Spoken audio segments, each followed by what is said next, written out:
Hey y'all, welcome back to Hopped Up Beer Review, where we have another fun edition of the 2024 Costco Beer Garden Collection. Today is beer number 19, and it is the Traditions Gebräu from the Klosterbrauerei Neuzelle out of Neuzelle, Germany. Thanks for joining us.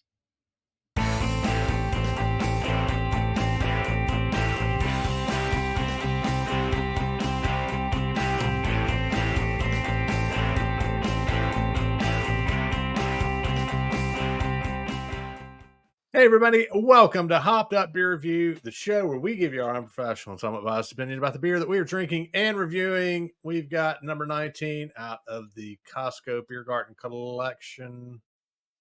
And yeah, excited about this one. Yeah. Got Andy in the attic, got Jay, I'm Ben. What are we drinking? Traditional. Gebräu. I think. What would we have done without, I mean, if we were doing this show before you had like this translator that actually kind of gave you an idea Oh, of the Lord. actual Yeah, pronunciation was. horrible. So, It would have been so bad. you think it's bad now. All right. So this is one of the highest ABV ones I think we've ever had out of these boxes, isn't it? Yeah, it's Probably up there, It's yeah. up there. It's one of the higher ones. Because I'm thinking back to the advent calendars. I mean, if we got a 6 or a 7, that was typically pretty high. Yeah. I can't remember how much Schwarzatinte was. 5.8. You have no idea. Don't say like you know. Check it. No, you read all that out too fast. Go check it. Why do you know that so fast? You got to explain yourself. It's up here somewhere. We may not be. He remembers the useless things, but can't remember what you said 5 minutes ago. You can't remember the name of the beer when you close out the show. I think it's 5.8. I really do. I really do. I think it is. We're gonna find out at intermission. We'll update you. Stick around to the end of the show. You're gonna find out if it's 5.8 or not. Who's right and wrong. Cheers, mates. Cheers, mates.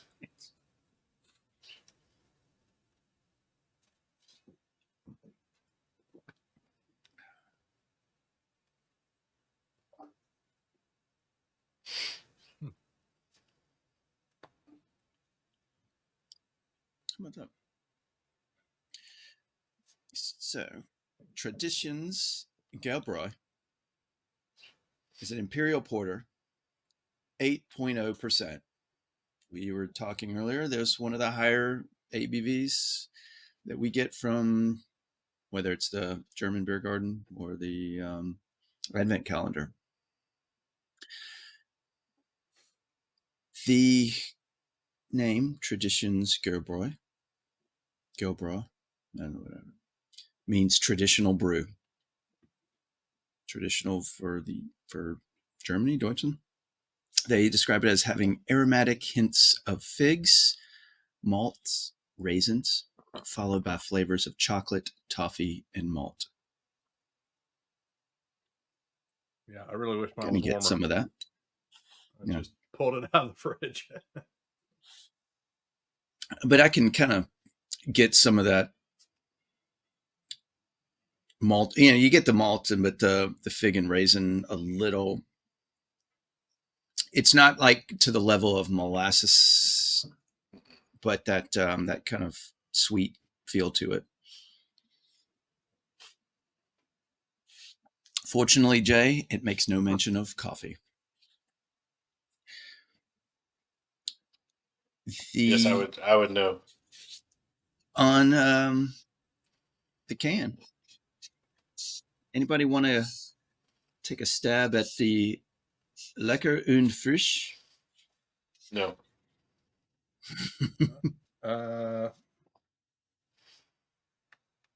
Was it drink with friends? Yeah. Delicious and fresh. Mm. Yeah. It's describing a lot of Germans. All right.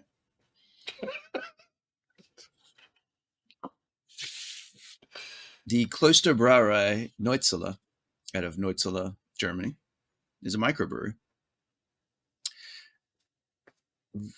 Does it sound familiar at all? From this beer garden collection, we have already had the Eines Geheimnisse Schwarzbier, dark lager, and what was the other one? The Eines Geheimnisse traditional, the Bock, the Neuzelle Bock. Excuse me. Woo. They're That meant carbonated. and a secret. Yeah. I've had enough beer today. But the Neuzelle Monastery that this was at Klosterbrauerei, means it's from a monastery. It was established in 1268. That's when they first started brewing barley juice in 1416. Then the monastery brewery formally founded in 1589. In 1817, so fast forward almost, over 200 and some years, 1817, the monastery and the brewery are secularized. In 1892, brewery burns down. Rebuilt in 1902. Then in 1948, the brewery is expropriated and transferred to the national proprietary, or transferred to national property as the proprietary. So that's like, we're talking World War II era. So it became Nazi property. Is that what we're saying? In 42. Yeah. Well, 1948. So 48. 48. Yeah. It could have been post-war, Ben. Yeah, it was post-World War II. It could have been Nazi sympathetic, and then it's like, okay, the new government's here. You don't know. They didn't discuss the time frame between 1892 and 1948 very much. So.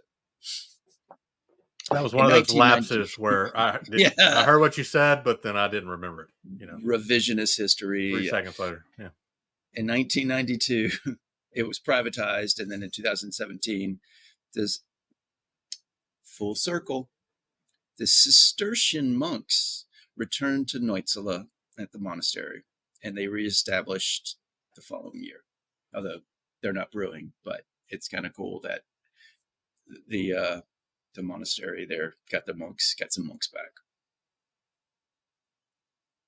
Nice.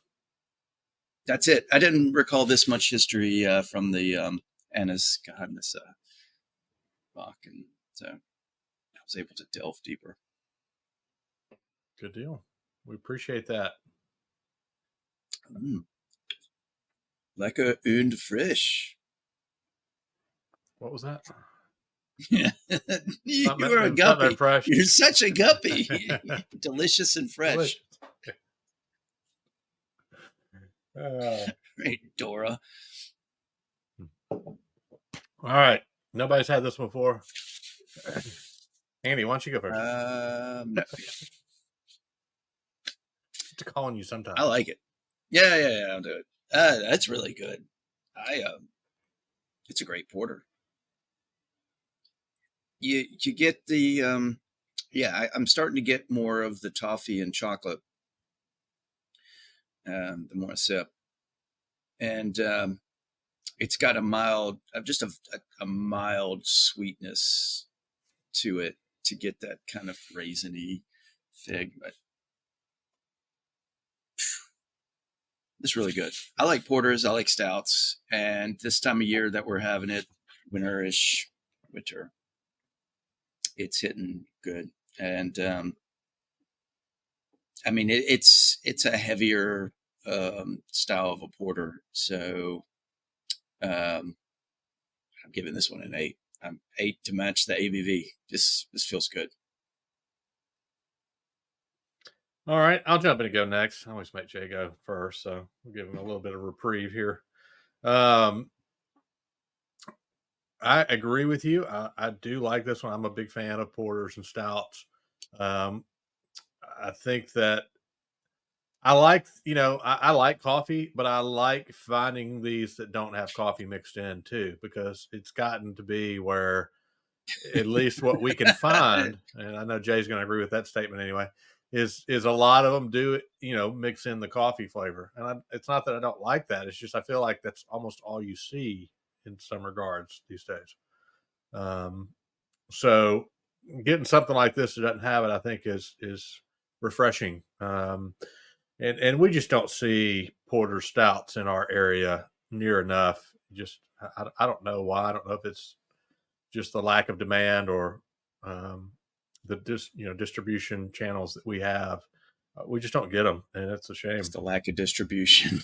Yeah. But I think for me on this one, the fruit notes kind of come in on the front on the nose. I can get like a raisiny, fruity on the nose for sure. And I think, Andy, you alluded to the fact that you mentioned this in describing the beer, that the chocolate's kind of on the back end. I agree with you. I get some of that, and it's almost like a touch of a dark chocolate on the back end as this warms up. I didn't get it in the first few sips, but a little bit is there.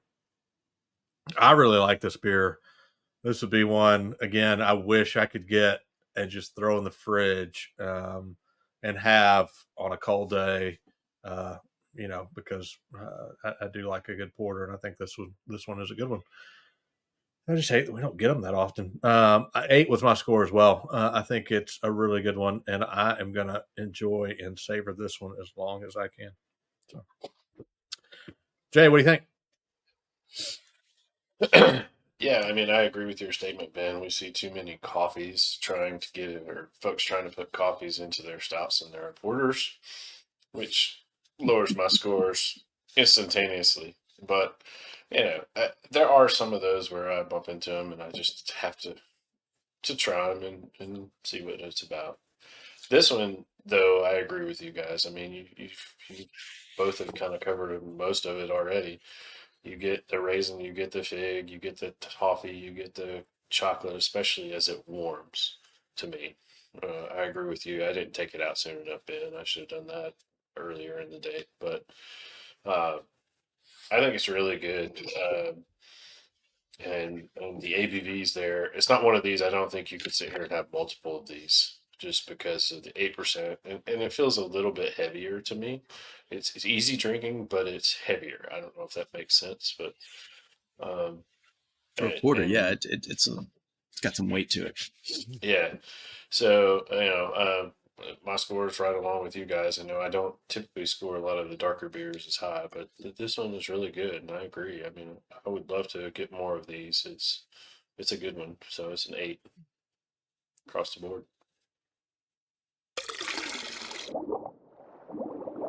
That is easy math for the Traditions Gebräu. We go.